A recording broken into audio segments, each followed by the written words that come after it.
Hi, a very good afternoon. So I'll be Nisha Fareena, today your host for the first podcast ever organized by NECC, known as the Early Career Committee for IChemE under Malaysian Board. Today we will have a really interesting topic, the role of young engineers in green hydrogen. And we have a special guest with us, Hanoof, joining, which is a young engineer by herself, working currently under the field of green hydrogen. So without any further delay, thank you, Hanoof, for joining us for today's session. We will love to hear a little bit about you, your background, where you come from, your field of studies, and how did you end up in green hydrogen. So over to you.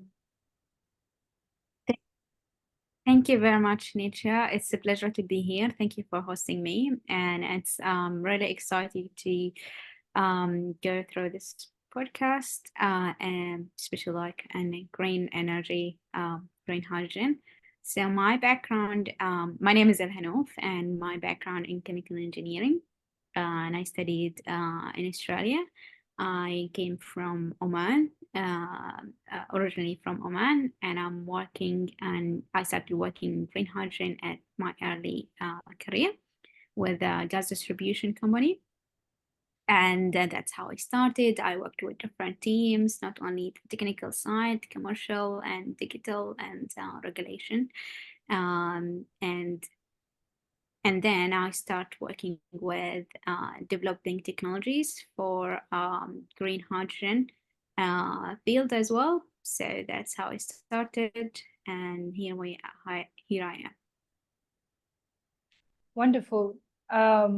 As we know, you started in a very young stage of your career, jumping right into a very new field of green hydrogen. So it will be very interesting for us to know. Walk us through your typical day in your life as a young engineer working in the field of something new, renewable, green. And what are some of the most interesting challenges that you face on a daily basis? What are some of the opportunities that you gain out of those challenges? Just briefly, like walk us through your day-to-day work life. Well, my day-to-day, everyday changing. The priorities change as well. So as you can say, like this field full of changes, modification, redoing as well, reviewing. So it's kind of becoming the natural of doing anything new. You'll be expecting there will be so many changes, so many things will change, and so many considerations that you need to take account, especially like the nature of this project and green hydrogen. It's complex as well, and it have different aspects. There is not only the technical side, there is commercial aspects, there is regulation, there is digital side, and there is so many considerations that you need to take in account, especially if you are working with different and multiple stakeholders from different backgrounds as well.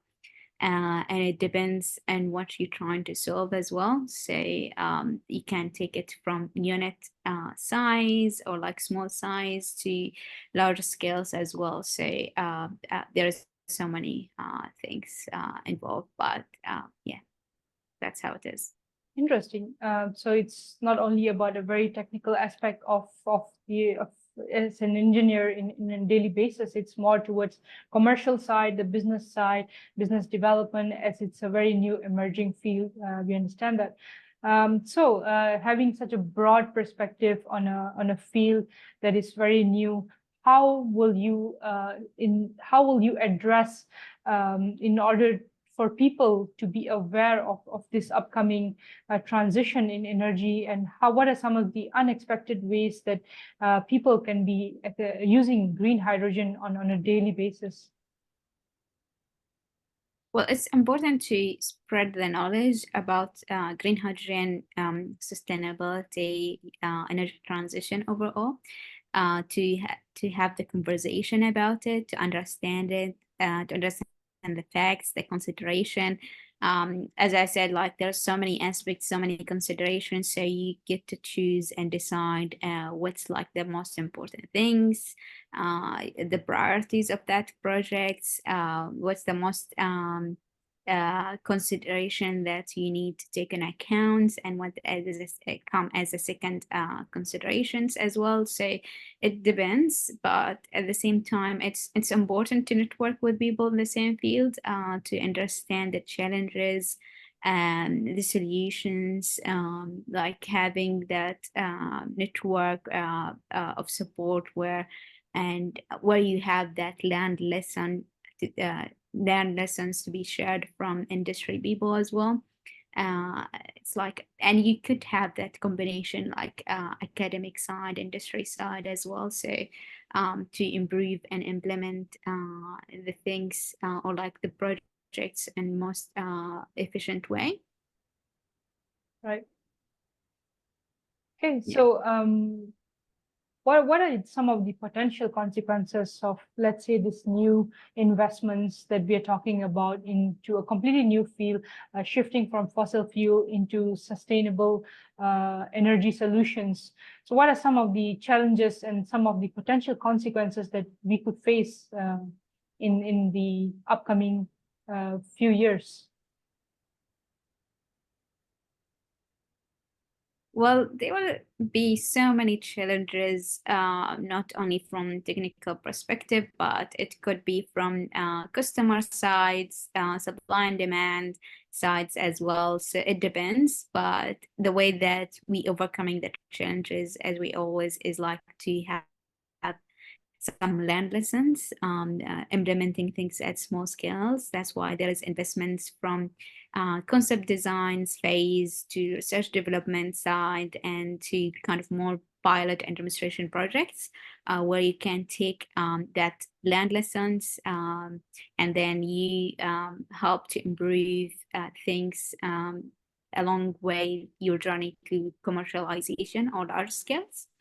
So that's how you can de-risk the things, at the same time improving your processes, technologies, and everything so you have within that project. So yeah.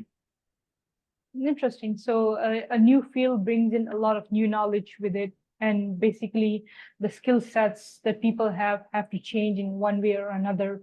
On that perspective, the field of green hydrogen, which we are projecting somewhere in 10 to 15 years, that is going to be that's going to roll out like on a major basis worldwide. So this field currently and still on a development stages. Obviously, our main resources will come from the young engineers that are currently studying or currently are freshly graduating with a lot of new knowledge that are outside in the field. So how do we get these engineers, the next batch of engineers, to be really interested in pursuing fields such as green hydrogen, sustainable solutions? How do we bring in that motivation into this new batch of emerging engineers, or specifically chemical engineers? Okay, I would say by educating them, involving them as well, telling them about energy and help them to understand what's energy system overall as a start, and then why we're going to have energy transition, and then how we can play a role in that field as a chemical engineer. So, and helping them understand how they can and how they connect things together, because as a chemical engineer, you're not only looking after technical or calculation or just only one side of it. You are involved already in the economic analysis, you involved in project management side, you are involved in stakeholders management side. You already thinking about the business model already when you're designing and trying to like establishing projects as well. So, and there is the social side as well. So when you're looking after, like, okay, what's the surrounding of the area of the project, you're doing market analysis for the projects we're doing. So we already having then we having some of that knowledge. It's just how you connect it to green hydrogen, how you connect it to energy transition overall. And remember, like, this is green hydrogen is one of the solutions as well. There could be so many things. What we need to have is like people who understand, who are willing to have the knowledge, and as well like would be adaptable to the changes, because there will be so many changes, so many challenges we will face, and start building a network as early as possible in your career. Whether you're students, it doesn't matter. You can have a network who could share, where you can share knowledge and help you understand different aspects of the workplaces, industries overall, and how it's like energy industry or green hydrogen field connected to other industries as well. So that's another things that's changed, because the way that we work, the way that we understand things probably changed as well. And you're trying to take approach of new ways of thinking and to solve these problems. So I will highly encourage people to read more about it, to connect with people. And yeah, that's how. Interesting. So with a lot of knowledge comes a lot of not only bunch of people that agree with it, but also people who disagree with it. And uh, there are many opposition when it comes to the topic of green hydrogen. Many companies tend to ask the question, why should we invest in a completely new technology that when we can already use the present one, which is probably energy from other sources like fossil fuel. And with no regulations in many countries out there at the current moment, a lot of companies find it difficult to actually enter into this transition and spend more money in order to directly transfer their work line from fossil into green, with no benefits, no tax, no tax benefits to it, or no regulations or incentives provided by the government side. So it's completely on their side, and most of them do not agree to actually take this step. So you, as a working in the field of green hydrogen, what are some of the biggest misconceptions that you have heard from people, and how do you go about actually correcting these misconceptions? Well, it's not about the misconceptions as much as like the way that we approach is like trying to have the conversation, understanding why people thinking in that way. What's the facts they know? Because sometimes it's just wrong facts that they know, or they heard it from someone, or they see it somewhere. And correct that information and tell them about there's so many aspects and consideration, and for each project that would be a customized things as well. Sometimes it's not appear in the way that the people present the projects, but there are so many things and so many challenges these projects face. So it's about and understand these type of projects faced a lot of things from probably all perspective as well. So it's just have the conversation to understand why they think in that way. And that's how you kind of, okay, trying to help them and provide them with the knowledge that they need, where they can see it in the way that, okay, it will be helpful in the future. But probably if you're not doing anything now that will help you improve these type of technologies or the process, or getting learned lessons about it, and you're doing the effort now, you'll be spending a lot of money in the future just to start again, to have this knowledge and understanding of these projects. So start the conversation now to have these projects to be improved, and probably in the future we have them in place, and it could be one of them mature things we're doing, and it could be a normal thing in the future. We don't know it yet, but who knows. So what is one of the most interesting, let's say, question asked by some of your customers that you deal with in order to transition from fossil into green, and how did you tackle that?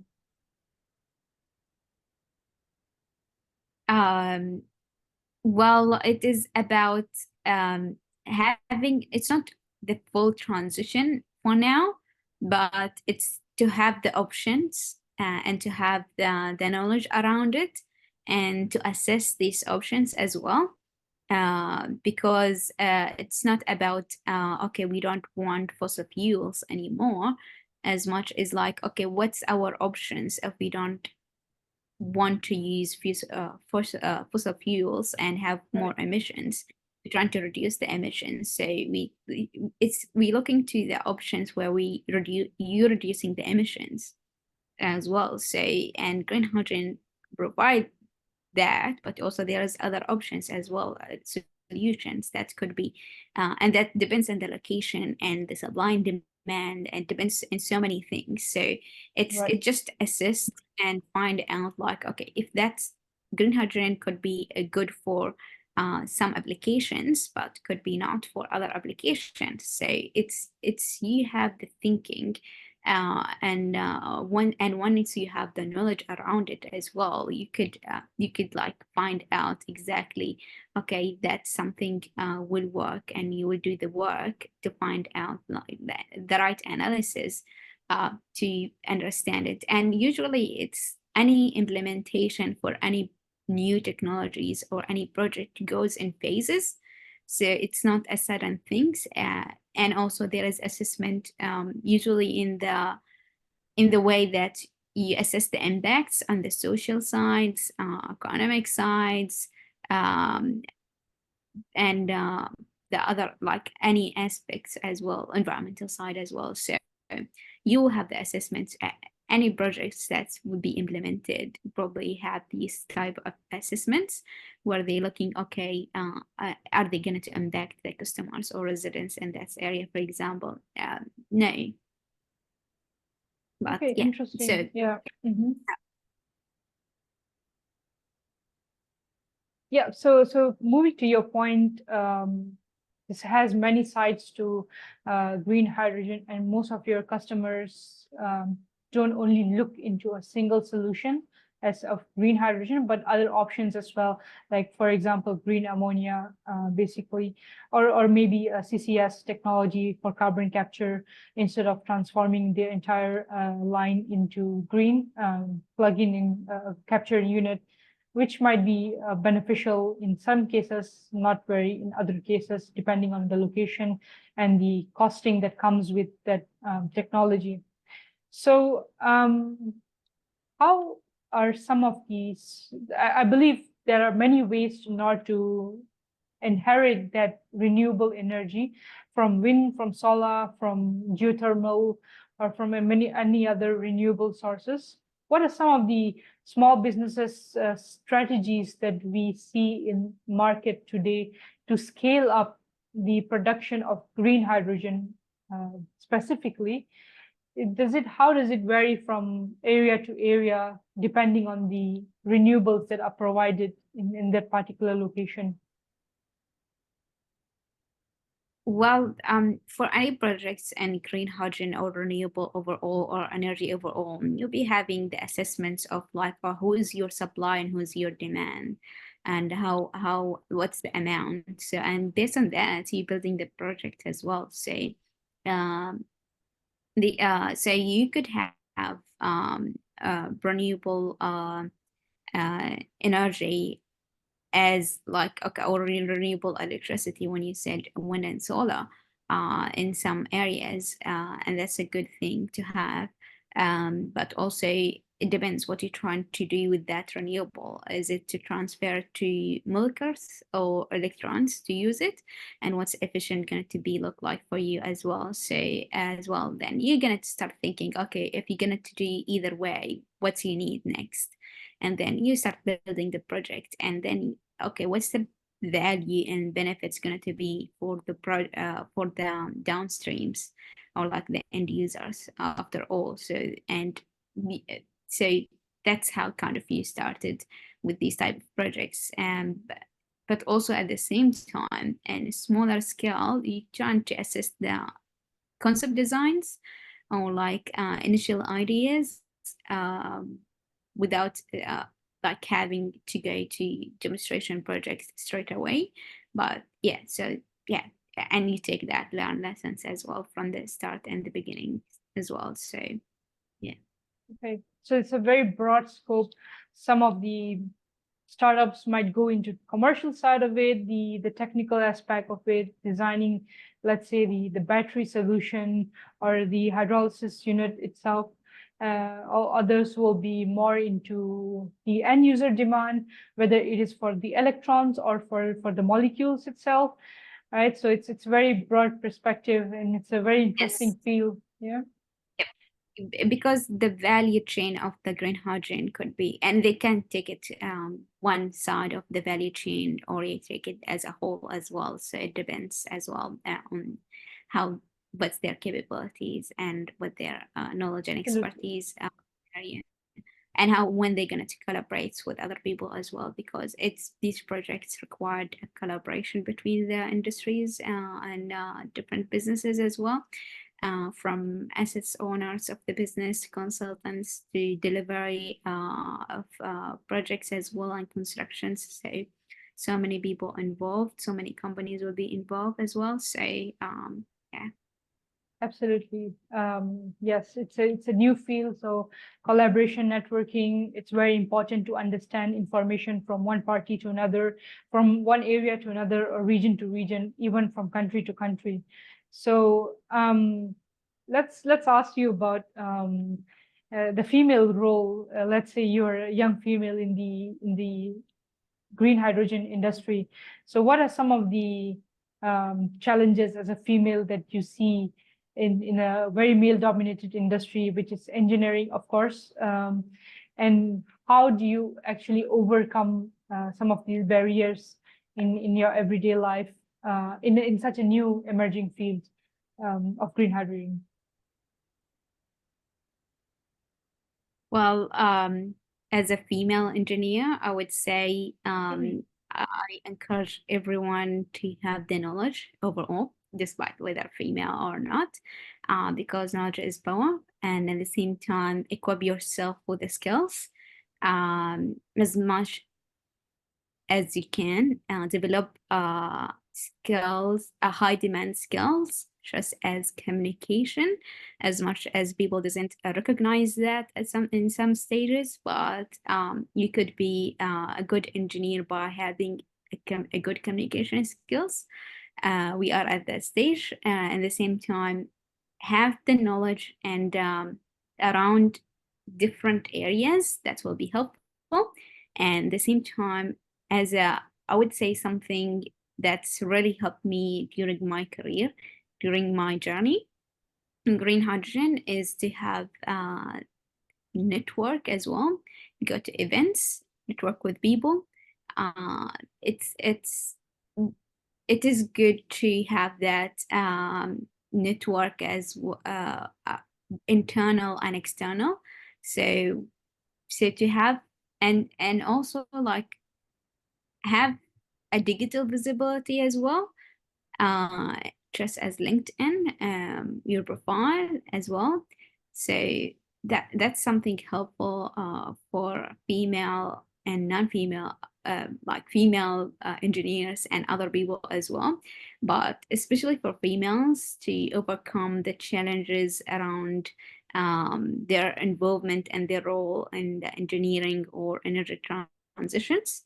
I feel that's the way, and that's how, from my own experience.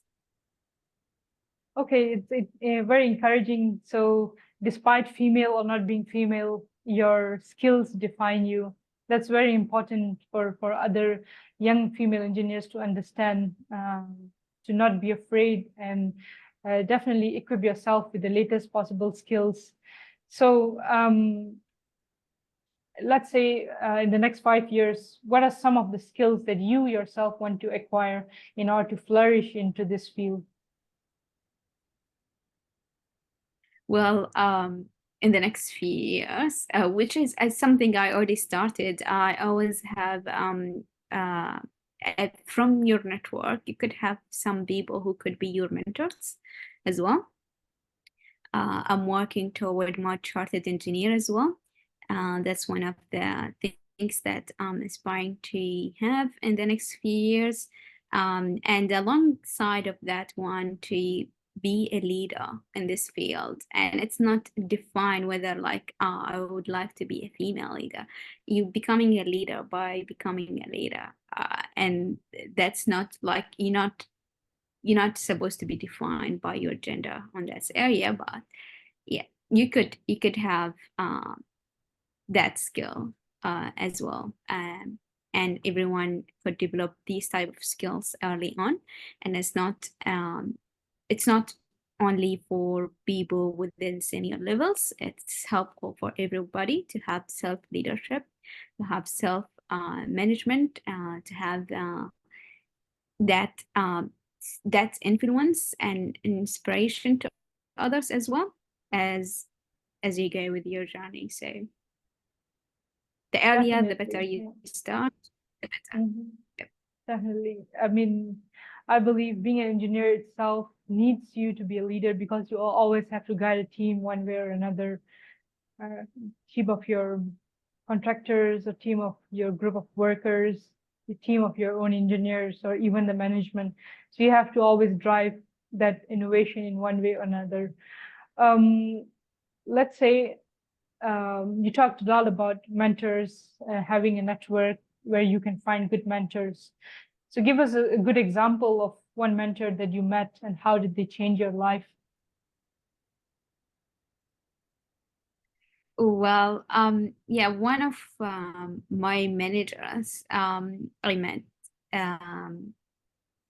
and the way that they changed my life is like having that psychology safety space, or like around having the conversations or difficult conversations with this type of manager, changed the way that I see managers as well.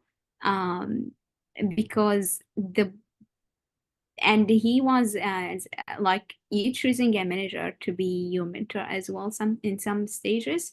So he was like my mentor, was able to be transparent as well, because the conversation from his side was transparent as well.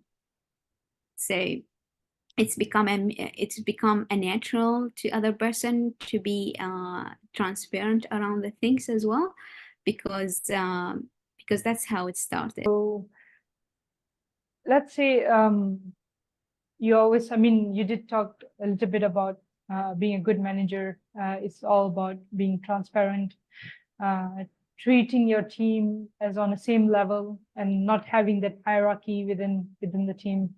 I believe to keep in information, which doesn't pass in from stage to stage and makes a lot of hurdle in the way. So being transparent, being honest, communicating is one of the main strategies of being a good manager or a good leader itself in a team. Yes, so apart from having inspiration from your mentors in your everyday life, we believe that you talked a little bit about LinkedIn and your social presence.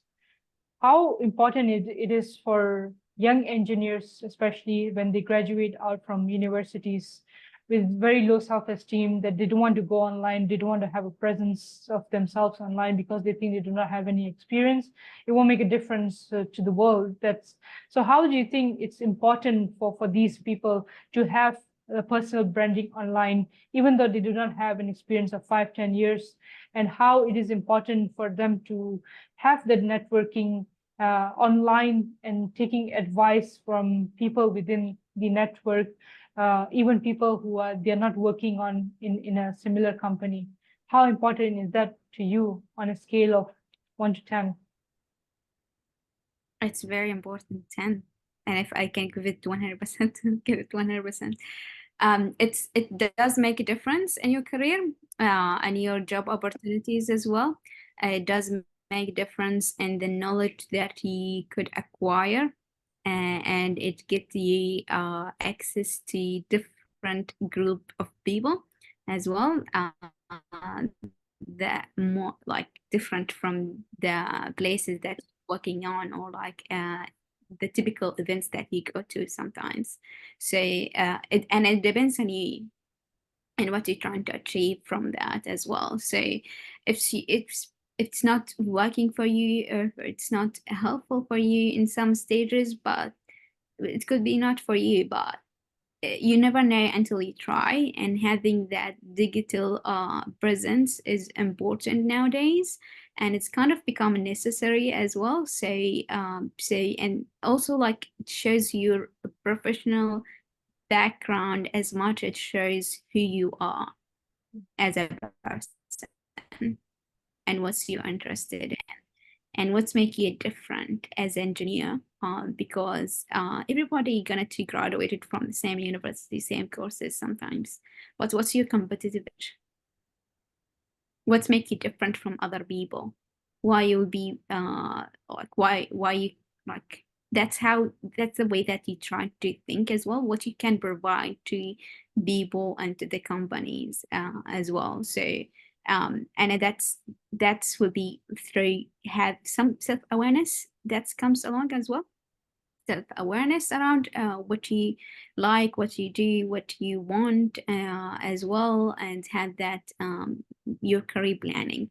And it started small as a student, but it's as you go like and further in your degree or your career, you will start to see so many things. Oh, you did that course, you did that thing, you get because you did that course, you get to know some other people in different places or other industries. You get some that of knowledge. So you never know things until you try it. And so far, uh, LinkedIn for me was very useful in terms of having the knowledge and understanding of the market and industries.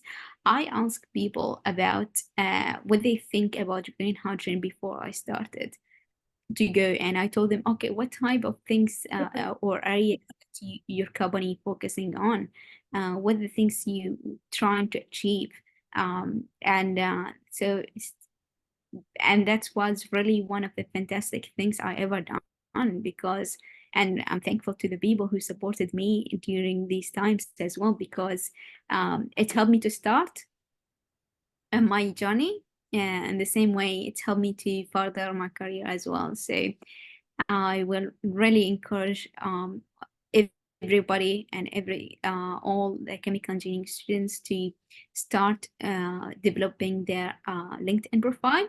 Uh, it doesn't have to be perfect now, but by the time you'll be improving on that profile as well. So and you will get good opportunities just from having LinkedIn profile present, where you can show your work and your progress and your developments as well. And you have it as a like like a progress where you can see your achievement as well, about your achievement, and that's what raise your confidence as well, and not only your knowledge through like consuming the content in LinkedIn, but also you could provide knowledge to other people. So be present and participate as well. Will get you ahead in your career just by doing so. Interesting. So it's very important to have an online presence, even though you are not a very experienced person, below 5 years experience, yet you still have to have an online presence, especially in the century that we are living in.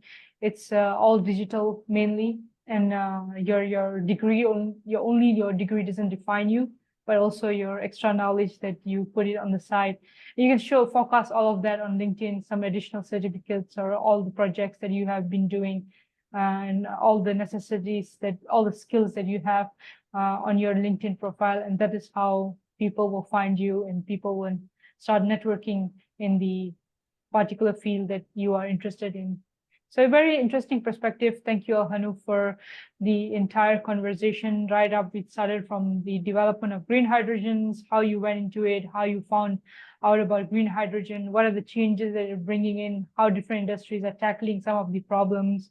And then we went into talking about females in green hydrogen, and how your skill matters the most apart from your gender. being there. And then we transition into supporting the new generation of chemical engineers to come up and actually take up these new upcoming fields, learn a lot of new skills, and then emerge into these fields. And then finally, we transition into mentoring, networking, LinkedIn, etc. all. So thank you for a very insightful session. One of your last word to young engineers, female engineers, or every engineer out there, what will be in order to pursue a career in green hydrogen? Just a few words, last few words from your side. Read and connect with people and green hydrogen, and that's probably will get you motivated enough, inspired enough to get to be inspired and to start working in green hydrogen field. Amazing. Yeah. Network, motivate, read, learn more skills every day. Every day there's a new opportunity to learn something new. So thank you all, Hanoof. Thank you a lot from the National Earlier Career Committee, NECC, under IChemE. This is the first very podcast that we organize. We will be having many podcasts with a lot of other interesting personalities. But for today, the first one, thank you a lot. It's a pleasure to have you on our platform. Thank you. It's a pleasure. Thank you very much.